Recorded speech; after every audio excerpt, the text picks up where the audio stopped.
దేవుని పరిశుద్ధ నామమునకు మహిమ కలుగునుగాక. సువార్త అందని ఊరు ఉండనేకూడదు, సంఘము లేని గ్రామము అసలు ఉండకూడదు.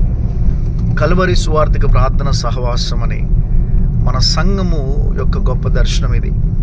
కాబట్టి తూర్పుగూడెం అనే ప్రాంతంకి మరి వెళ్తున్నాం. ఈ రాత్రి అక్కడ సువార్త సభ జరుగుతుంది. మీరందరూ కూడా దానికోసం ప్రార్థన చేయండి. ఒక్క మందిరం లేదు, ఒక సంఘం లేదు అక్కడ. చాలా కష్టతరమైన పరిస్థితే.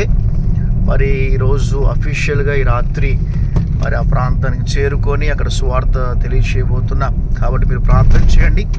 సంగమా, మనందరిపైన చాలా స్వార్థ భారం ఉందనే విషయాన్ని మనం మరొక మనందరం కూడా ప్రార్థన చేద్దాం. ఇక్కడున్న బృందం కోసం, ఇక్కడున్న సహకరిస్తున్న ఒక 2 కుటుంబాల కోసం మనందరం కలిసి ప్రార్థన చేద్దాం. ఇంకా అనేక ప్రాంతాల్లో ఈ విధంగా మనము సిపిఎఫ్ బ్రాంచెస్ ఓపెన్ చేయాలని సంఘాన్ని నేను ప్రార్థన పూర్వకముగా ప్రార్థన చేయమని కోరుతున్నాను. God bless you all.